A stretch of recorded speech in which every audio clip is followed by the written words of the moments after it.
6 సంవత్సరాలుగా మయన్మార్లో రోహింగ్యా ముస్లిమ్స్ పట్ల జాతి హింస మనం వింటూ వస్తున్నాం. మయన్మార్లో రక్కైన్ ప్రావిన్స్ అనే ప్లేస్లో రోహింగ్యా ముస్లిమ్స్ ఎక్కువ మంది ఫోకస్ అయి ఉంటారు, అక్కడ కాన్సన్ట్రేట్ అయి ఉంటారు. Myanmar Buddhist majority country. అయితే ఎథ్నిక్ క్లియన్సింగ్ అనేది మయన్మార్లో జరుగుతుంది. అంటే రిలీజియస్ మైనారిటీస్ పట్ల పర్సెక్యూషన్ జరుగుతుంది. వాళ్ళపైన అట్రాసిటీస్, వాళ్ళని చంపేయటము, ఇట్లాంటివన్నీ. ఇట్లాంటి పరిస్థితిలో దాదాపు 7,70,000 మంది రోహింగ్యా ముస్లిమ్స్ మయన్మార్ని వదిలిపెట్టి వేరే దేశాలకు వెళ్ళిపోయారు. బంగ్లాదేశ్ ప్రాంతానికి ఎక్కువ మంది వెళ్ళి అక్కడ కాక్స్ బజార్లో ఉన్నారు. కొన్ని వేల సంఖ్యలో భారతదేశానికి వచ్చారు. ఇట్లా రోహింగ్యా ముస్లిమ్స్ చాలామంది అరాచకానికి గురయ్యారన్నమాట. Buddhist majority. ఇన్ఫ్యాక్ట్ 2017 ఆగస్టులో అక్కడున్న మిలిటరీ ఫోర్స్, మయన్మార్లో ఉన్న అఫీషియల్ మిలిటరీ కూడా ఈ అరాచకాలకు పాల్పడింది. వాళ్ళని చంపేయటాలు, వాళ్ళ ఇల్లు కాల్చేయటాలు, వాళ్ళ ఉమెన్ని చెరిపేయటాలు, ఇలాంటి చాలా పనులు చేస్తుందన్నమాట అక్కడున్న గవర్నమెంట్, మిలిటరీ ఫోర్స్ కూడా. దాంతో వీళ్ళు శరణార్థుల్లాగా ప్రపంచంలో చాలా ప్లేసెస్కి వెళ్ళారు. యుఎన్ కథనం ప్రకారం worst form of refugee crisis, worst form of humanitarian crisis అక్కడ నెలకొనిందనమాట. ఇటువంటి పరిస్థితిలో కొంతమంది భారతదేశానికి కూడా రావటం జరిగింది. అయితే భారతదేశం ఎక్కువ మంది రోహింగ్యా రెఫ్యూజీస్ ఇక్కడ రావటం అనేది నేషనల్ సెక్యూరిటీ థ్రెట్గా భావించింది, జాతి భద్రతకు ఇదో థ్రెట్గా భావించింది. ఇన్ఫ్యాక్ట్ పార్లమెంట్లో కూడా చాలా సందర్భాల్లో గవర్నమెంట్ ఈ విషయం చెప్పడం జరిగింది. ఫస్ట్ టైం ఇండియా అఫీషియల్గా రిఫాల్వ్మెంట్ అనే మాటని ఎక్కువసార్లు వాడింది. అంటే తిరిగి వాళ్ళని వేరే వాళ్ళ వచ్చిన ప్లేస్కి పంపించేటాలు, మన దేశం నుంచి వాళ్ళని పంపించేటాలు, ఇలాంటి రిఫాల్వ్మెంట్ పాలసీ తీసుకొచ్చాం అనమాట. అయితే మళ్ళా రోహింగ్యా రెఫ్యూజీస్ సంబంధించి ఈరోజు న్యూస్లో ఉంది, అన్ని పేపర్స్ న్యూస్ చేశాయి. ఇన్ఫ్యాక్ట్ హిందీలో కూడా లీడ్ ఆర్టికల్లో ఎడిటోరియల్ పేజ్లో ఒక ఆర్టికల్ వచ్చింది. జమ్మూలో ఒక డిటెన్షన్ సెంటర్లో, రోహింగ్యా రెఫ్యూజీస్ డిటెన్షన్ సెంటర్లో 5 నెలల బేబీ చనిపోయింది. ఆ డిటెన్షన్ సెంటర్లో ఒక వీడియో వైరల్ అయింది. చిన్న ప్లేస్లో, ఒక చిన్న రూమ్లో టియర్ గ్యాస్ వదిలారంట. పెల్లెట్స్కి, ఆ బుల్లెట్స్కి, ఆ టియర్ గ్యాస్కి చాలామంది మహిళలు, పిల్లలు చాలా ఆర్తనాదాలు పెట్టారు. అదంతా కూడా వీడియోలో రికార్డ్ అయిందనమాట. ఆ సందర్భంగా ఆ బేబీ చనిపోయింది అని చెప్పి చాలామంది అంటున్నారు. అది నిజమో కాదో పక్కన పెడితే భారతదేశంలో రోహింగ్యా రెఫ్యూజీస్ పరిస్థితి చాలా దారుణంగా ఉంది మాత్రం చెప్పొచ్చు. ప్రపంచవ్యాప్తంగా వాళ్ళు ఎక్కడికి వెళ్ళినా వాళ్ళని పర్సెక్యూట్ చేస్తున్నారు. ఇంక్లూడింగ్ భారతదేశంలో కూడా వాళ్ళు కష్టాలు పడుతున్నారని చెప్పి అంటున్నారనమాట. ఈ నెల అంటే ఆగస్టు 25 మయన్మార్లో రోహింగ్యా రెఫ్యూజీస్ పైన అరాచకాలు మిలిటరీ అఫీషియల్గా స్టార్ట్ చేసి 6 సంవత్సరాలు అయిపోయిందనమాట. ఇన్ఫ్యాక్ట్ రక్కైన్ స్టేట్ అనేది చాలా దారుణమైన హింసకు గురైంది అని చెప్పొచ్చు. దాదాపు 20-30 వేల మంది అఫీషియల్గానే భారతదేశానికి, అంటే అధికారిక లెక్కల ప్రకారం భారతదేశానికి 20,000-30,000 మంది రోహింగ్యా రెఫ్యూజీస్ వచ్చారనమాట. వాళ్ళందరూ కూడా యుఎన్హెచ్సిఆర్ ప్రకారం they are holding a card, a refugee seeking safety. ఒక రెఫ్యూజీ సేఫ్టీ కోసం మేము వచ్చామని చెప్పి అడుగుతున్నారు. అయితే వాళ్ళు క్రిమినల్సా? వాళ్ళు నేరాలు ఘోరాలు చేశారా? వాళ్ళు ఏ తప్పులు చేసి మన దేశానికి వచ్చారు, లేదా ఏ తప్పులు చేయడానికి మన దేశానికి వచ్చారు?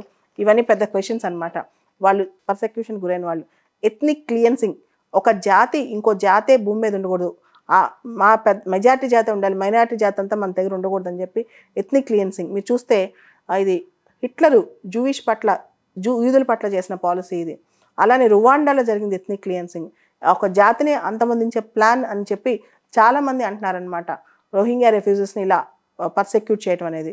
సో వాళ్ళు దేశంలో వదిలేసి వెళ్ళిపోవాలి, దేశంలో చచ్చిపోవాలి, లేదా దేశంలో హింసకు గురవ్వాలి, కానీ వాళ్ళు మనుషులుగా బతకనివ్వట్లేదు అక్కడ.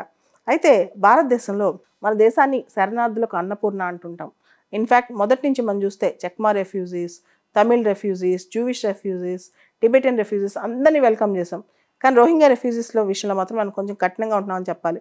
ఇన్ఫ్యాక్ట్ ఇండియాలో ఒక కన్సిస్టెంట్ రెఫ్యూజీ పాలసీ లేదు, శరణార్థుల గురించి ఒక కన్సిస్టెంట్ పాలసీ లేదు.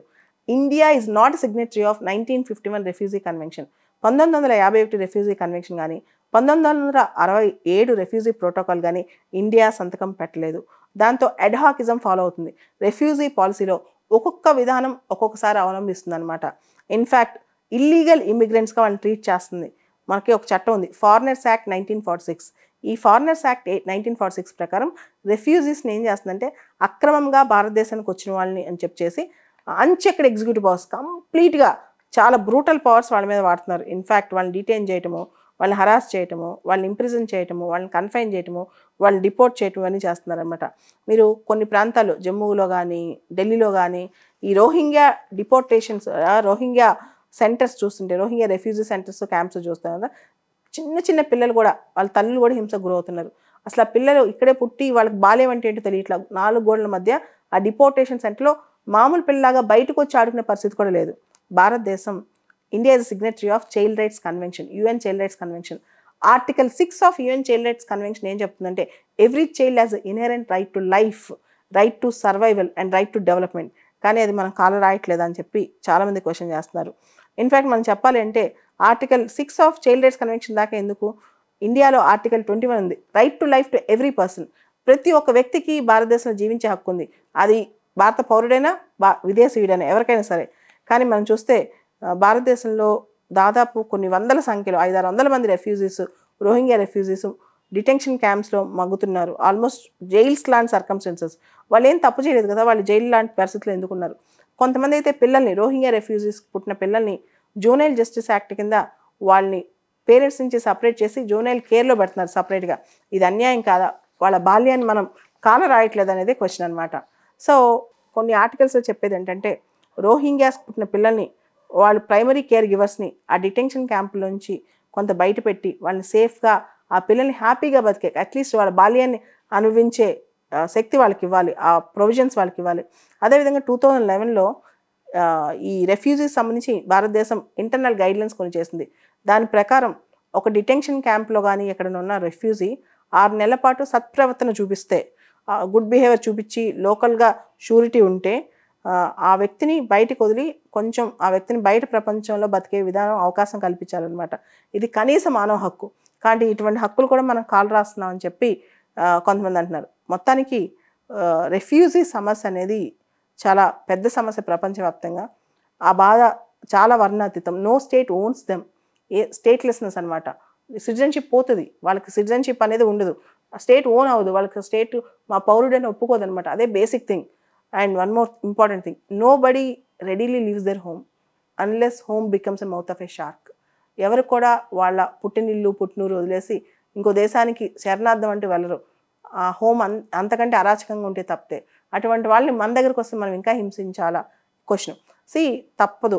రెఫ్యూజీస్ నేషనల్ సెక్యూరిటీకి భంగం కలిగిస్తున్నప్పుడు, జాతి భద్రతకు, జాతి సార్వభౌమాధికారానికి వాళ్ళు థ్రెట్న్ అయినప్పుడు ఖచ్చితంగా వాళ్ళు మనం క్వశ్చన్ చేయాల్సిందే. కానీ అందరూ క్రిమినల్సా? ఈరోజు హిందూ పీపుల్ అదే question. Refugees children, Rohingya refugee పిల్లలందరూ కూడా క్రిమినల్సా? వాళ్ళు ఎందుకు మనం జైల్లో పెట్టినట్టు పెట్టేస్తున్నాం అని చెప్పేదే ఈరోజు క్వశ్చన్. చాలా అద్భుతమైన ఆర్టికల్ ఇది. ఇండియాకి అర్జెంటుగా ఒక ప్రాపర్ రెఫ్యూజీ చట్టం కావాలి, ఒక రెఫ్యూజీ పాలసీ కావాలి.